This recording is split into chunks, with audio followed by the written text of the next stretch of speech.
14 horas 16 minutos, así de esta manera comenzamos en este lunes 27 de enero del año 2020. Así comenzamos este programa titulado Agenda Informativa. Le damos las muy buenas tardes a toda la audiencia de Crónicas FM. Así que bueno, bienvenidos a este programa que en el día de hoy tenemos la conmemoración, por llamarlo de alguna manera, de las víctimas del Holocausto, y para eso hoy llegó a nuestros estudios nuevamente Efraín Cano, que él nos va a contar, muy entendido en historia, así que bueno, él ya nos va a contar de lo que él sabe y lo que ha estudiado en cuanto a todo lo que tiene que ver las víctimas del Holocausto. Bueno, bienvenido nuevamente y buenas tardes, Efraín. Muchas gracias, Claudia, un saludo a toda la audiencia y un placer estar aquí nuevamente en Crónica FM. Bien, bueno, me alegro. Contanos dónde se sitúa y en qué años aproximadamente pasa todo estos episodios. Bien, lo primero que quizá hay que decir es que podríamos catalogar el inicio del Holocausto en dos fases. La primera tiene que ver con la fase ideológica o filosófica, y la segunda tiene que ver con la fase política, ¿no? Sí. Lo cierto es que lo que nosotros conocemos como Holocausto sucedió durante el régimen de la Alemania nazi, fundamentalmente durante la Segunda Guerra Mundial, ¿no? El régimen de la Alemania nazi inicia en el año 1933 y finaliza en el 45, cuando es derrotada la Alemania nazi por las fuerzas aliadas. La Segunda Guerra Mundial va del 39 al 45. Y el Holocausto lo podríamos situar entre esas fechas, aproximadamente el Holocausto, digamos, más férreo, el Holocausto con más víctimas, el Holocausto donde se da un sistema político, un aparataje estructural ideológico para acabar con los enemigos del Reich, o sea, del Imperio Alemán, que en ese momento estaba comandado por Hitler. Pero lo cierto es que hay un trasfondo ideológico acá. Y cuando se habla de Holocausto, lo cierto es que hay que desmitificar un poco lo que es la palabra, porque sí, en la historia no han existido solamente un holocausto. Han existido varios holocaustos. A lo largo de la historia, las luchas raciales, las luchas por exterminar al otro grupo, al que no comparte nuestras creencias, al que no comparte de alguna manera nuestra forma de entender la sociedad, fue un escenario muy repetido, se lo torturaba, se lo exterminaba. Lo hicieron los romanos, lo hicieron los griegos. Por eso es que nosotros, la palabra bárbaro, que para nosotros tiene una connotación negativa, es aquel que tiene mala conducta, el bárbaro, ¿no? Aquel que no se adecúa a las normas sociales imperantes en un grupo social. La palabra bárbaro viene de esa Grecia antigua, porque los griegos llamaban bárbaros a todos los que no eran griegos, como desprestigiándolos, como aislándolos, como discriminándolos, ¿no? Entonces ya existía esa connotación de los pueblos como únicos, como enviados por Dios, como no sé, con una misión y una tarea única en la historia. Le pasó a los romanos, y bueno, y luego hay un holocausto muy famoso también, que es el holocausto armenio, y todo lo que tiene que ver con los asesinatos llevados a cabo por el Imperio Turco Otomano. Y bueno, llegamos al holocausto judío, como se le dice, aunque no fue estrictamente judío, como vamos a ver más adelante. Sí. Pero lo cierto es que ya en el año 1933, un joven, porque era joven, en cierto, entre paréntesis, digamos, en cierto sentido, Adolf Hitler, en el 33 da un batacazo en la política de Alemania, cuando el Partido Nacional Socialista Obrero Alemán, que es el partido nazi, el nombre completo es Partido Nacional Socialista Obrero Alemán, logra una victoria en las urnas, ¿no? De manera democrática, aunque varios historiadores dicen que no era tan democrático porque existían asesinatos, presiones, si bien la gente iba a votar, pero no había un clima democrático como para decir Hitler fue elegido democráticamente. No, a ver, claro, sin ir más lejos, factores que los hicieron llegar a donde llegó. Tal cual, sin ir más lejos, a Hitler lo llevaron preso, el Partido Comunista fue perseguido, había guerra de guerrillas en las calles de Berlín, en víspera de la elección, quemaron el Reichstag, que es el parlamento alemán, que continúa hasta el día de hoy, lo quemaron. Entonces no había un clima demasiado democrático. Aún así Hitler es electo canciller, que es una figura muy importante, es como bueno, el primer ministro, digamos, de un país. Y bueno, y allí comienza lo que es la avanzada y la influencia de este grupo nazi en la política alemana. ¿Qué es lo que pregonaba este grupo? Bueno, varias cuestiones políticas, estratégicas, geopolíticas, económicas, sociales. Pero había un punto que era crucial en su programa, que era la exterminación de un grupo que, según la cúspide del Partido Nacional Socialista Obrero Alemán, comandado por Hitler, había sido la responsable de la derrota alemana en la Primera Guerra Mundial. Y esto es un factor crucial para entender por qué se da el Holocausto. El Holocausto tiene lugar porque primero había un odio muy grande, no solo de Alemania, en varias partes de Europa hacia el pueblo judío, sí, un odio muy fuerte y muy grande, pero Hitler unifica ese odio a la derrota alemana en la Primera Guerra Mundial. Hitler, que había sido combatiente en la Primera Guerra Mundial, fue soldado, perteneció al 16º Ejército de Reserva de Baviera, luego es herido, llevado a un hospital, pero participó del combate, casi lo matan, ¿no? ¿Cuántas vidas se hubieran salvado si esa bala le hubiera impactado en otro lugar y bueno, hubiese muerto, ¿no? La historia hubiera cambiado para siempre. Pero lo cierto es que sale vivo de la guerra y él culpa a los judíos y a las clases políticas dominantes de esa época de haber hecho rendir a Alemania en la Primera Guerra Mundial. ¿Por qué? Porque Alemania pierde la Primera Guerra Mundial, pierde territorio, cae en una crisis económica terrible, cae en una crisis de hambre, el pueblo alemán pasó muchísima hambre, y hay un tratado muy famoso que es el Tratado de Versalles, que es el tratado y las condiciones que le impone el bando vencedor a Alemania, que es pagar fuertes indemnizaciones de guerra, ceder territorio, es decir, Alemania quedó destruida después de la Primera Guerra Mundial.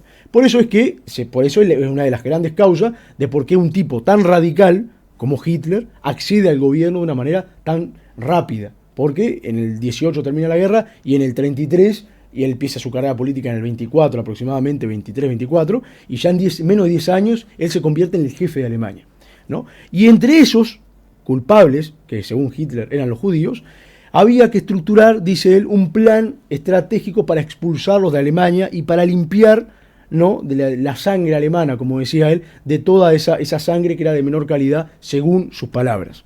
Entonces escribe un libro que se llama Mi lucha, que es un libro autobiográfico, es un libro que escribe él para sus ciudadanos y narra su vida, narra el por qué hace esto, por qué está haciendo política.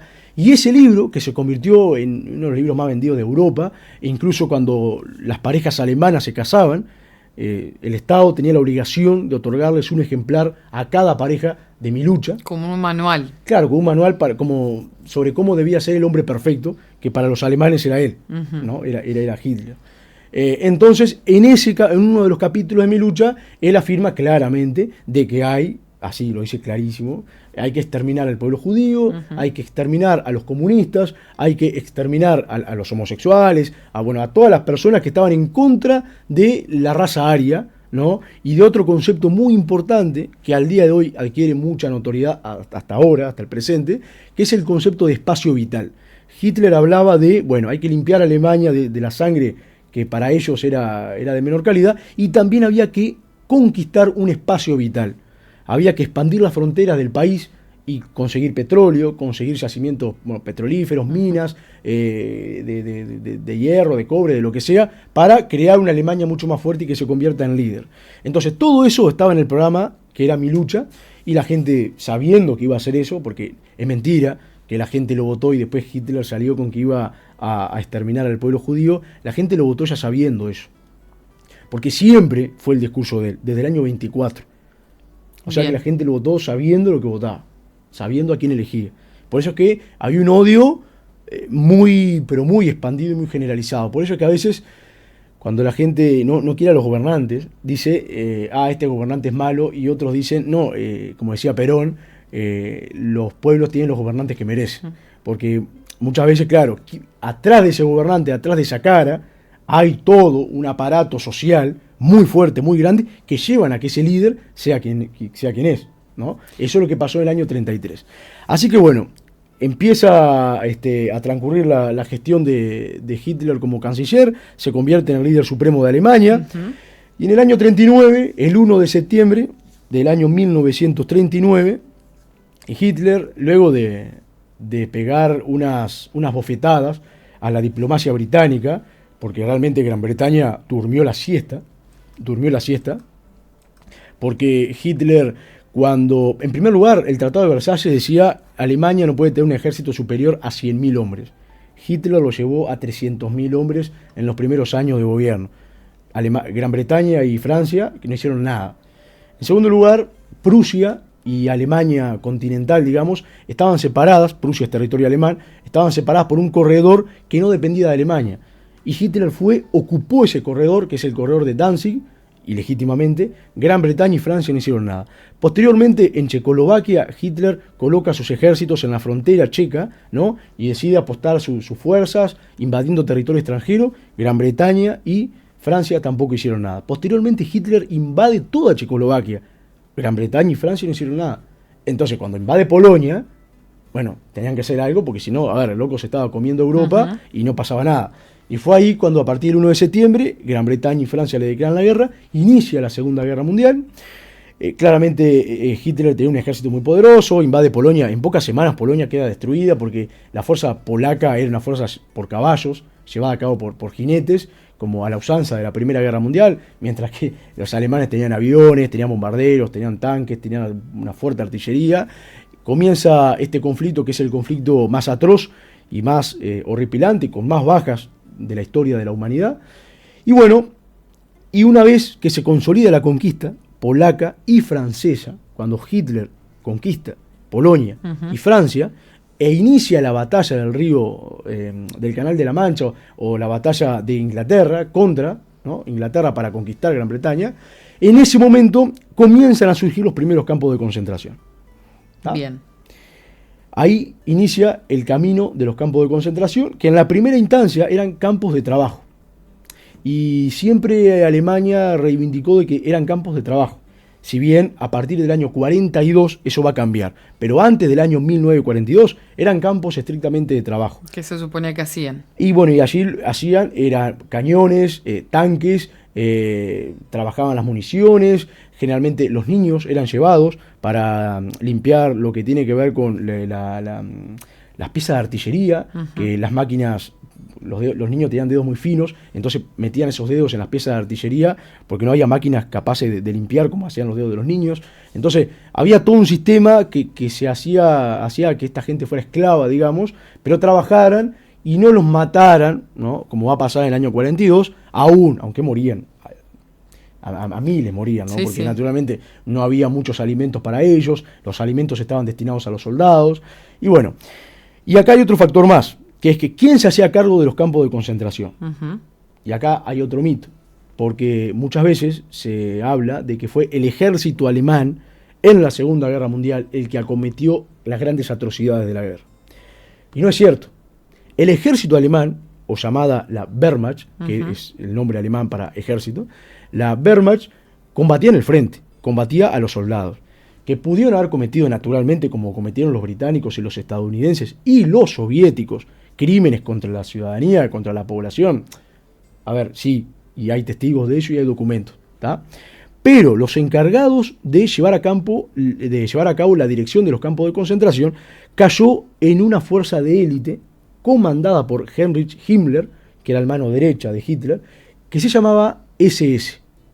¿No? La SS, que no era el ejército alemán eran los soldados que luchaban contra otros soldados. Era como un ente descentralizado. Ahí está. La SS era una fuerza privada, una fuerza de élite, una especie de policía secreta, como la Gestapo, que era la policía secreta de la Alemania nazi, que estaban separadas del ejército y tenían otro estado mayor. Como una autonomía. Claro, no dependían del ejército.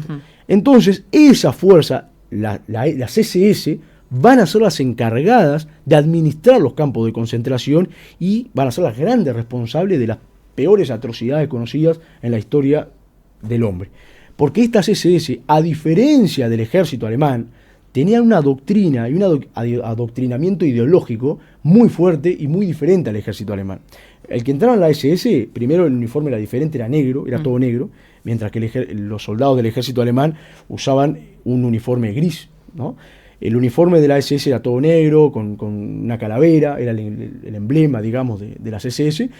Uno cuando entraba a esta fuerza de élite, uno entraba adoctrinado y constantemente, día tras día, se le adoctrinaba de cuáles eran los principios rectores de la Alemania nazi, quiénes eran los enemigos, a quiénes había que atacar, y eran ellos los encargados de identificar a los enemigos del pueblo, como decían ellos, y llevarlos a estos campos de concentración.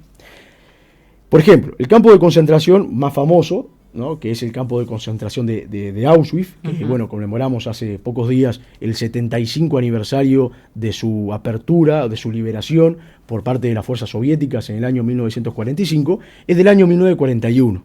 En el 41 se crea. Nace Auschwitz, que en realidad no es un campo de concentración, sino que son varios campos de concentración que tienen una puerta, tenía una verja principal con un lema que decía "el trabajo libera". Ese era el lema del campo de concentración. Campo de concentración o ruinas que se pueden visitar hoy y que hoy es un museo. Bien. Bien. Entonces, empieza la Segunda Guerra Mundial en el 39. Del 39 al 42, generalmente los campos de concentración estaban destinados única y exclusivamente al trabajo. Pero en el 42, la guerra da un quiebre. Del 39 al 42, la Alemania nazi conquistó Europa. Se llevó a todos los enemigos por delante. No había un estado en Europa que le pudiera hacer frente. Ni Gran Bretaña, ni la Unión Soviética, ni nadie. Cuando a partir del año 42, Alemania empieza a tener graves problemas en el frente oriental, es decir, frente a las tropas de la Unión Soviética, y empieza a retroceder luego de la famosa batalla de Stalingrado, de la batalla de Kursk, del sitio de Leningrado, bueno, todas estas batallas que son derrotas para la Alemania nazi, Alemania empieza a retroceder. Y en el comando de Alemania, comandado por Hitler, empieza a sonar la idea de que la guerra no puede terminar en victoria y lo que dure la guerra será el tiempo que van a disponer para limpiar a Alemania definitivamente de enemigos. Bien. Entonces, a partir del 42, cuando se empieza a congelar la guerra y los generales empiezan a ver que la guerra empieza a tener un vuelco negativo, ahí es cuando se comienza a implementar la llamada solución final. La solución final fue un programa que se le presentó a Hitler por medio de Himmler, que era el jefe de las SS.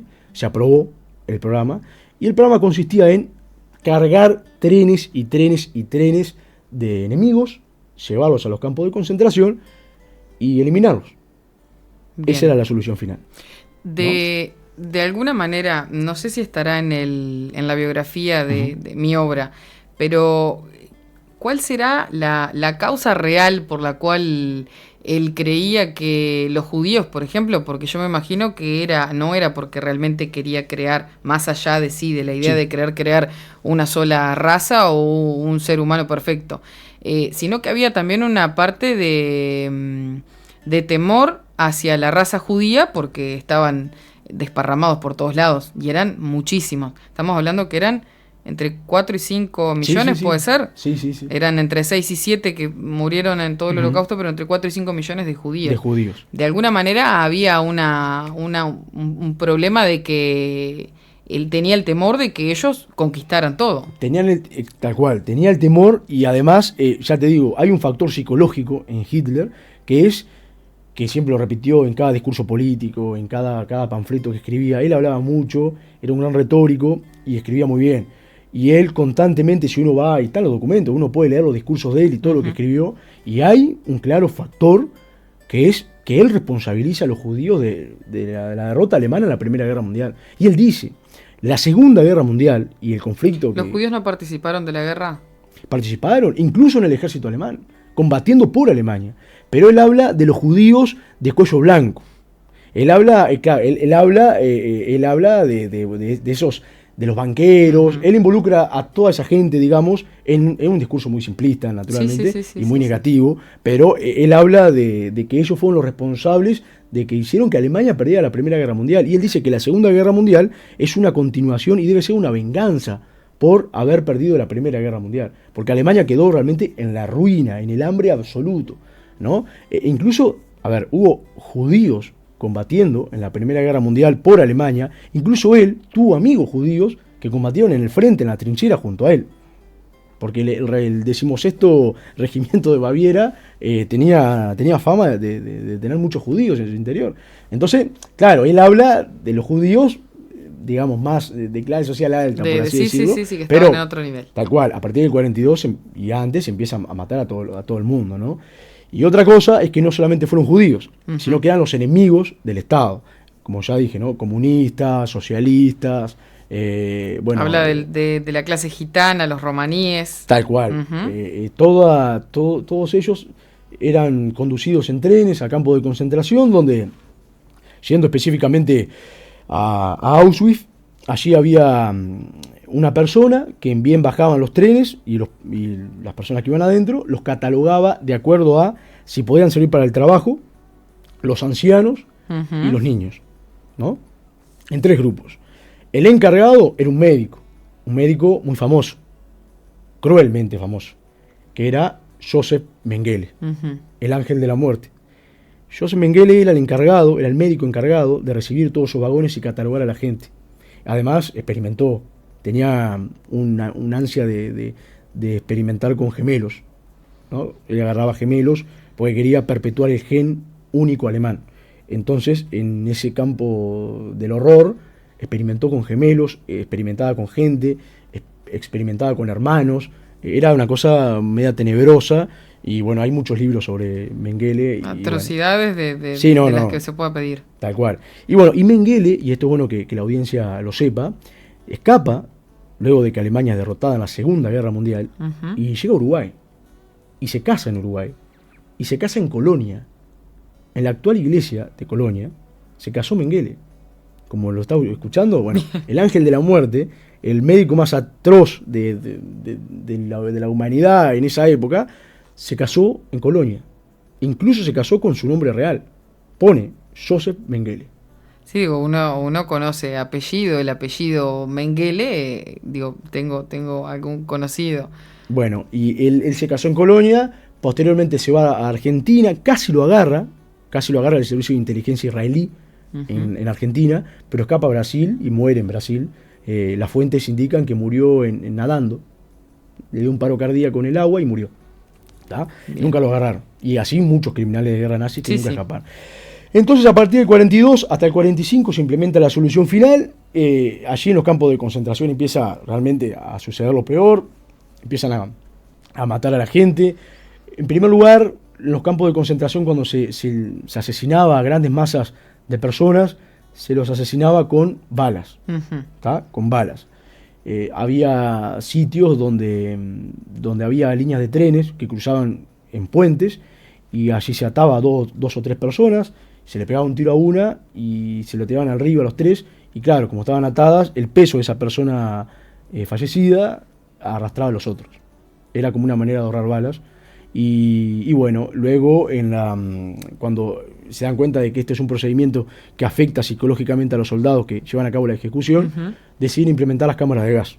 Bien. Las cámaras de gas, que eran cámaras que existían en los campos de concentración, allí se desnudaban, los soldados hacían que se desnudaran los que iban a entrar en la cámara, ellos mismos catalogaban la ropa, se quitaban los anillos, los dientes, incluso que tenían de oro, de plata, se los hacían sacar. Y bueno, entraron en la cámara bajo la consigna de que se iban a duchar. Eso era lo que le decían ellos, se van a duchar, dejen todo acá. Y bueno, y así los eso sin distinción de edad, ¿no? Ni género, ni edad. Tal cual. La gente que trabajaba, primero trabajaba y luego se lo asesinaba. Y por ejemplo, los ancianos y algunos niños también se lo asesinaba de primera. Por eso es que había esa clasificación al principio en el campo de concentración de Auschwitz, por ejemplo, que lo hacía Joseph Mengele. Lo cierto es que fue una medida totalmente atroz. Después los cuerpos se quemaban, ¿no? Se quemaban. Y bueno, y fue realmente un episodio de la humanidad muy, pero muy lamentable. A medida que la Unión Soviética avanzaba sobre el territorio alemán, las ejecuciones se fueron dando con más rapidez, porque había orden de Berlín que decía que había que acabar con todos lo más rápido posible antes de que llegaran los comunistas. Estamos hablando de esto era del 42 en adelante. Del 42 en adelante las ejecuciones se masificaron y se hicieron cada vez más radicales y atroces. Y en el 45, cuando los soldados soviéticos inician su campaña reconquistadora, que los soldados soviéticos tampoco eran unos santos, los soviéticos destruyeron Varsovia, que era la capital de Polonia, la redujeron a cenizas.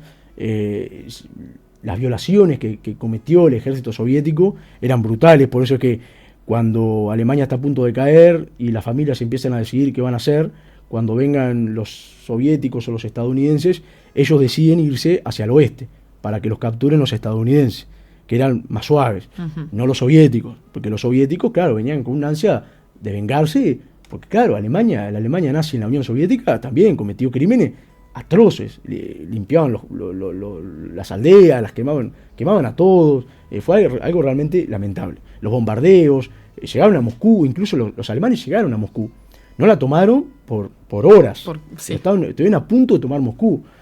Entonces, en el 45, en los primeros meses, empiezan a liberar los primeros campos de concentración, los soviéticos liberan el campo de concentración de Auschwitz.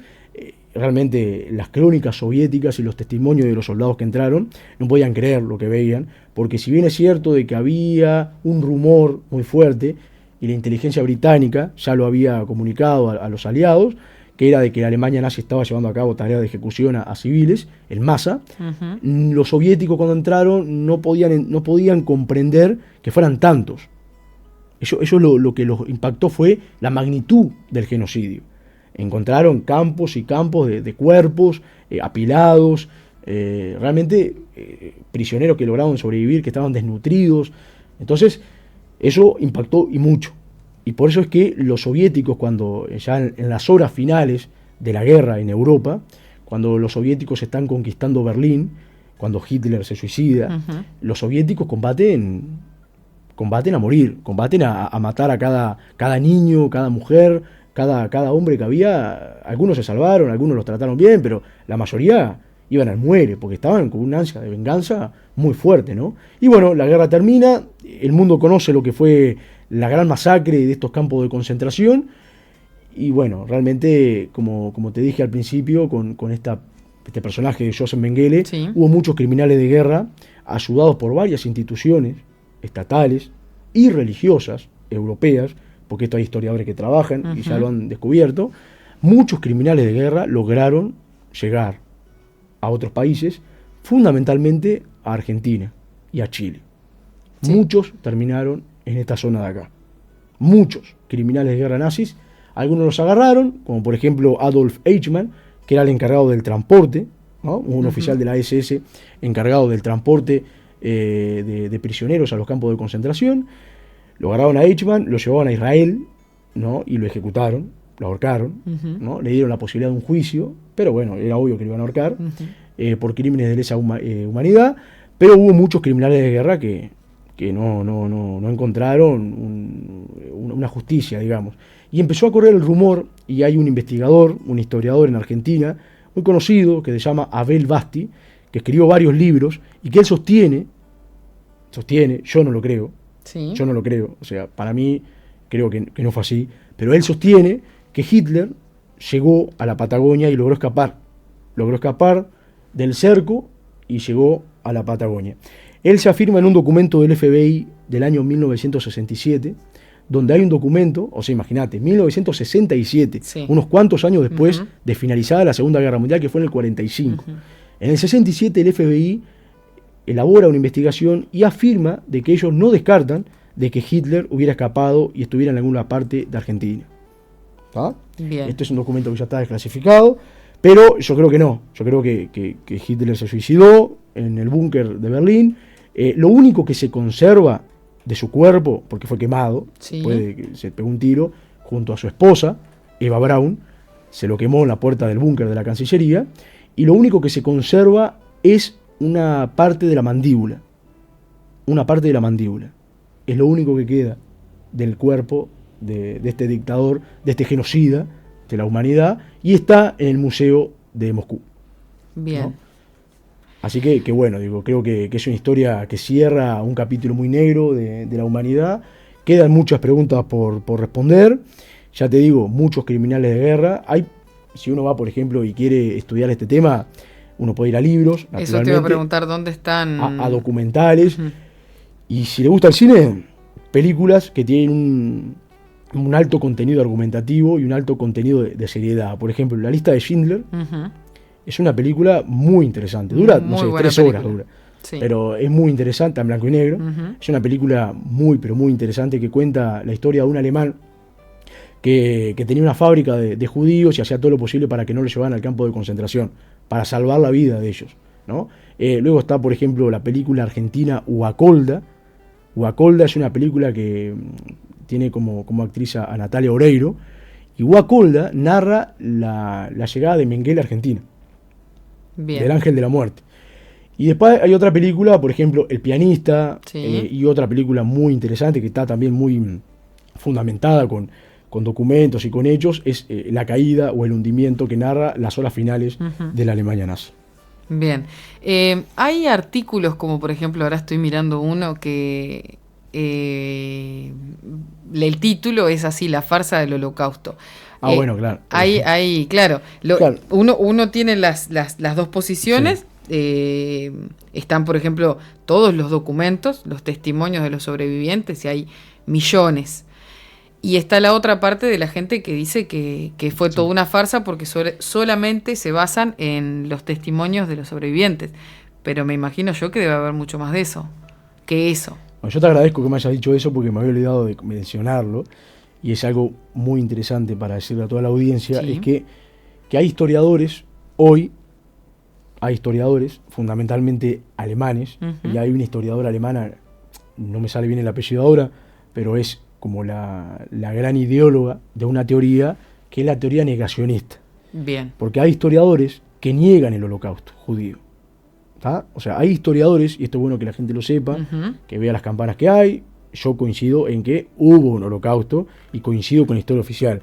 Hubo un holocausto tremendo donde millones de personas murieron y donde muchos criminales de guerra lograron escapar y no fueron ajusticiados como debían ser ajusticiados. Pero hay otros pensadores, mucho menores naturalmente en número, deben ser, no sé, 4 o 5, fuertes, que sostienen de que el holocausto no existió.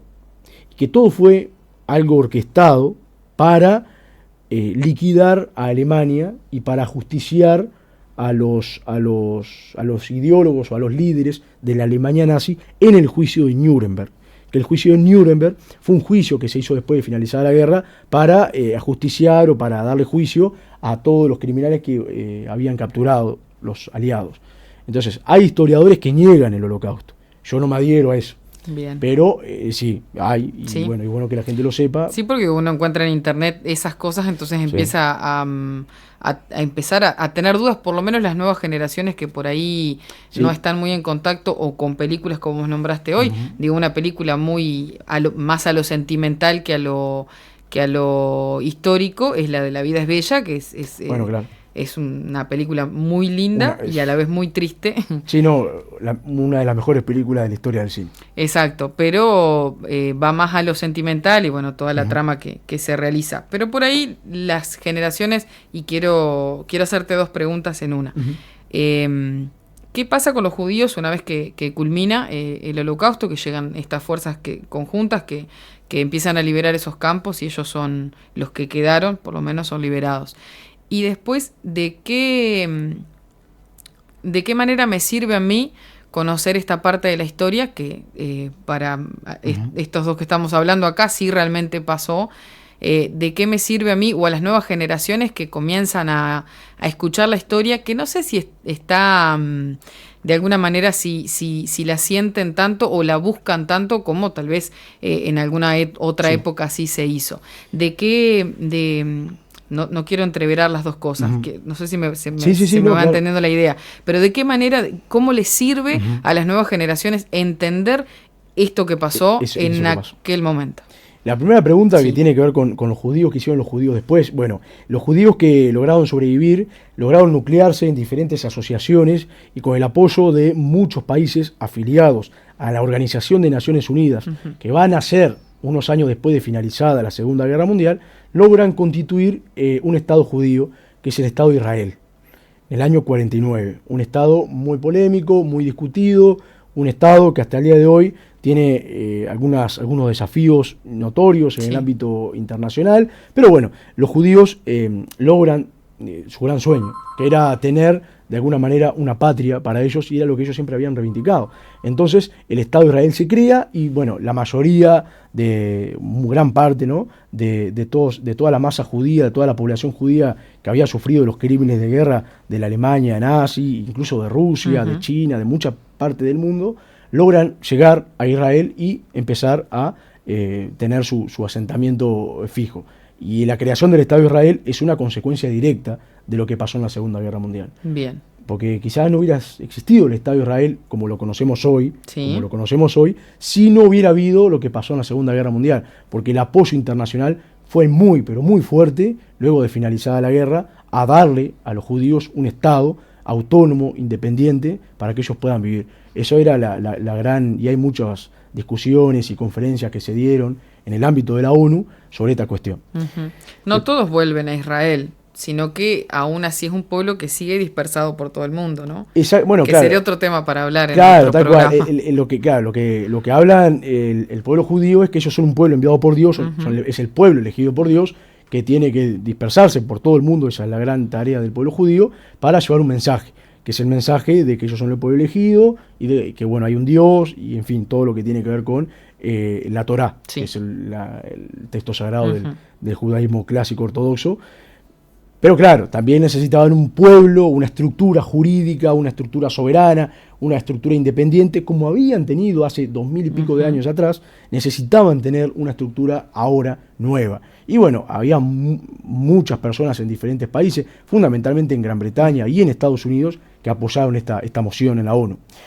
Y de respecto a lo segundo, sobre el porqué y de cuál es la utilidad o de qué nos sirve, digamos, conocer todo lo que es la parte histórica del Holocausto y a las futuras generaciones más que nada, Sí. es que todo se nuclea en la historia.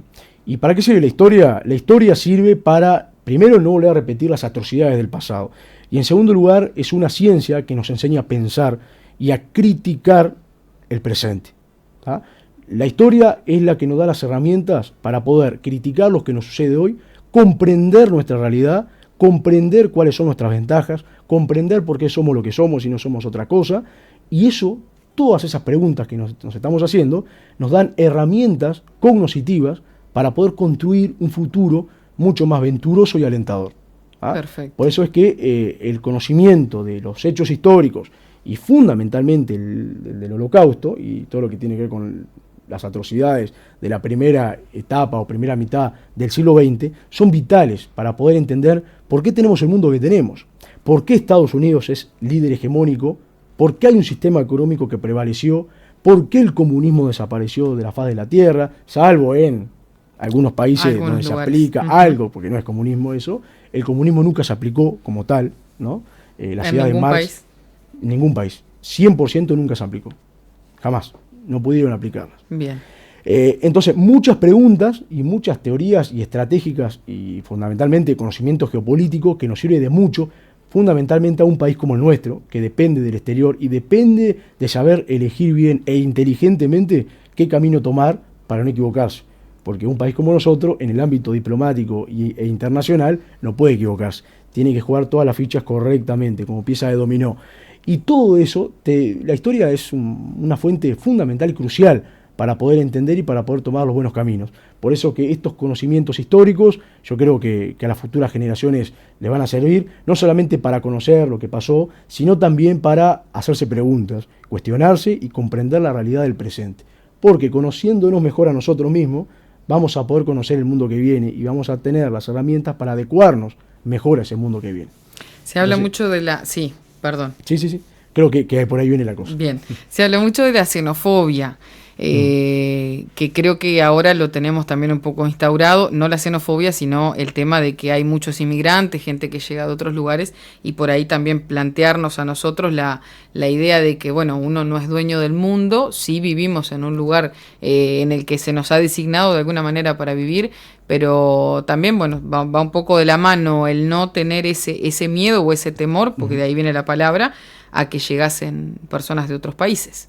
Tal cual, coincido totalmente contigo, y hay otro elemento que sumar a esta discusión y a este concepto, que es una de las agendas que está agarrando cada vez más fuerza en el mundo, afortunadamente, que es, por ejemplo, la agenda del medio ambiente y el cuidado de los ecosistemas y todo, porque creo que acá es donde empiezan a aparecer problemas que son problemas globales y no son problemas de países, porque si yo me cuido para cuidar el medio ambiente y Argentina no se cuida, es lo mismo. Exacto. O sea, es lo mismo, porque el aire que respiran ellos es el aire que respiro yo, y el agua que toman ellos es el agua que tomo yo, directa e indirectamente.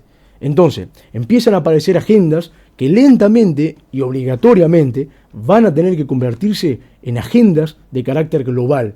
Por eso es que ese mundo de hace 75 años, sí, 80 años, ese mundo se fue. El mundo de hace 30 años se fue. Entonces, conocer cuáles fueron sus falencias, conocer por qué se fueron esos mundos, nos va a dar a nosotros la posibilidad de ver qué mundo se viene, qué mundo es el que se viene y, por supuesto, qué mundo es el que tenemos ahora y qué es lo que tenemos que hacer. Y qué queremos construir. En efecto. Nos quedan algunos minutos. ¿Hay algún personaje contemporáneo que obviamente que no pasa lo mismo, no va a pasar lo mismo, no pasó lo mismo que este genocidio de tanta masa? Pero ¿hay algún personaje que tenga capaz que alguna idea parecida a la de Hitler? En concepto de querer... Afortunadamente no. Yo creo que no, afortunadamente no. Lo que sí hay son regímenes totalitarios, ¿no? Hay regímenes totalitarios, bueno, Corea del Norte es un ejemplo, hay otros muy chicos que andan en la vuelta, pero bueno, todavía queda alguna migaja de regímenes despóticos, regímenes totalitarios, donde la democracia no ha llegado con fuerza, no ha logrado penetrar, y esto es algo bueno que la audiencia lo sepa, porque hay problemas en la democracia, sí, todos tenemos problemas, a veces elegimos algo y no es lo que parece, o nos puede gustar un candidato no, nos puede gustar un diputado no, un presidente no, lo que sea. Pero, como decía Winston Churchill, la democracia es el mejor de los sistemas hasta ahora conocidos, ¿va? Capaz que mañana existe otro y se implementa y es mejor. Pero hoy por hoy la democracia, ¿no? Y el gobierno de las mayorías es el principal sistema político. Aún así, en el mundo, por ejemplo en Corea del Norte y en Europa del Este, algún país pequeño, tiene algunos regímenes despóticos donde la libertad de las personas no se respeta, donde pasan hambre, donde no tienen derechos sociales. La palabra jubilación, la palabra derecho a, no existe. ¿Y qué sistema político implementan ellos? Bueno, Corea del Norte, por ejemplo, según su líder, que es Kim Jong-un, implementa el sistema político comunista. Y hay un partido, que es el Partido Comunista, que controla todas las esferas políticas del Estado, y ellos creen que es un sistema comunista. Naturalmente no lo es, porque no han existido hasta el día de hoy, hasta esta fecha, un país que pueda implementar el sistema comunista en su totalidad. Nunca existió, ni siquiera en la Unión Soviética, en la época de Stalin, ni tampoco en la época de Mao en China. Nunca existió, nunca existió. Siempre se permitió que, como ellos dicen, la burguesía lograra generar empresas y lograra fabricar lo que el Estado no podía, porque es ineficiente. Entonces todavía hay algunos estados que creen en esa idea, que naturalmente son obsoletas, porque la historia así lo ha demostrado, porque no respeta la libertad. Y bueno, afortunadamente vivimos en un sistema donde la libertad se respeta y la independencia también, pero todavía quedan algunas migajas y algunos sistemas totalitarios que deberán ser, revisados, pero claro, ahí está la cuestión de que los países hoy se rigen bajo la Carta Orgánica de la ONU. Y la Carta Orgánica de la ONU dice explícitamente que ningún país puede entrometerse en los asuntos internos de otro. Entonces, ¿cómo le decís a Corea del Norte no mate gente? Naturalmente, también hay un derecho que es el derecho a la vida de todos los ciudadanos, de todas las personas, pero ¿quién se mete ahí en Corea del Norte? Entonces, hay desafíos muy fuertes en el ámbito mundial, y bueno, como ya hablamos la audición pasada, lo que está pasando en China, en Rusia, el poderío que están teniendo, y estamos llegando lentamente a un mundo, otra vez bipolar, como lo fue durante 100 años atrás, en la Guerra Fría, bipolar, donde va a haber dos sistemas, un sistema quizá... Los dos van a ser sistemas liberales y procapitalistas, pero van a haber dos sistemas. Por un lado el mundo occidental, el mundo que nosotros pertenecemos, el mundo que mira hacia Estados Unidos, y por el otro un mundo mucho más oriental, con algunas reglas diferentes al mundo occidental, que va a ser el mundo que va a tener que luchar por tomar el predominio de este mundo occidental. Y lo cierto es que, hay países que ya están llegando a tener ese predominio, como China, por ejemplo, que en el año 2030 va a ser la primera economía del mundo. Bien. Así que, tendremos que estar ahí con los ojos para analizar. Sí, yo diría que sí. Efraín, se nos fue la hora. Ya tenemos más material para volverte a invitar. Y muchísimas gracias por habernos traído este pequeño pedazo de la historia con un gran contenido y una gran repercusión, como lo dijiste hoy, que esa historia hace lo que somos ahora. Tal cual, 75 aniversario, Claudia, de la liberación del campo de concentración de Auschwitz por parte del Ejército Rojo, del Ejército Soviético, y esperemos, por el bien de la humanidad, que nunca más vuelvan a pasar estas cuestiones. Así que te agradezco, Claudia, por darme la oportunidad y un saludo a toda la audiencia. Hasta aquí, Agenda Informativa, un diálogo de intercambio con las voces de la opinión pública, el periodismo libre para pensar o interactuar. Conduce Claudia Bertalot.